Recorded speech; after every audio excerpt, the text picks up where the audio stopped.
অন্তর্বর্তী সরকারের তথ্য উপদেষ্টা মোহাম্মদ মাহফুজ আলম ফেসবুকে নিজের ভেরিফাইড আইডিতে দেয়া পোস্টে বক্তব্যের কয়েকটি অংশ পরিবর্তন এনেছেন।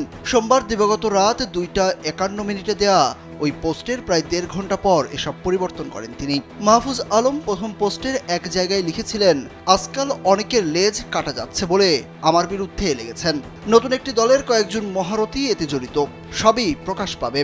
একটা সার্কেলে প্রায় সবাই দুর্নীতিগ্রস্ত, কিন্তু একজন কেন টাকা ধরছেন না, এটা কার সহ্য হবে? এই পোস্ট দেওয়ার প্রায় 1.5 ঘন্টা পর ভোররাত 4টা 28 পোস্টের ওই অংশে পরিবর্তন আনেন মাহফুজ আলম।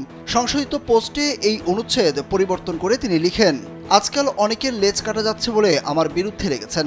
বিভিন্ন দলের কয়েকজন মহারথী এতে জড়িত, সব ষড়যন্ত্রই প্রকাশ পাবে। প্রথমে দেওয়া পোস্টের ওই অনুচ্ছেদের শেষ বাক্য, একটা সার্কেলে প্রায় সবাই দুর্নীতিগ্রস্ত, কিন্তু একজন কোনো টাকা ধরছেন না, এটা কার সহ্য হবে? সংশোধিত পোস্টে তিনি রাখেননি। পোস্টের শেষে পূর্ণশ্চ দিয়ে মাহফুজ আলম যোগ করেন, আমার নিকৃষ্ট শত্রুরাও গত 12 মাসে আমার বিরুদ্ধে সব অভিযোগ করলেও দুর্নীতি বা আর্থিক অসঙ্গতির অভিযোগ করেনি। একটি নতুন দলের মহারথীদের অনেক অসুবিধা হচ্ছে তাতে।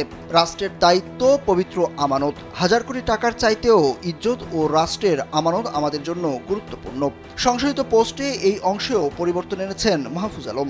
তাতে তিনি দুর্নীতির বিষয়ে করা তার বক্তব্য পরিবর্তন এবং নতুন দলের মহারথীর জায়গায় বিভিন্ন দলের মহারথীদের কথা উল্লেখ করেন, আর শেষের বাক্যটি বাদ দেন।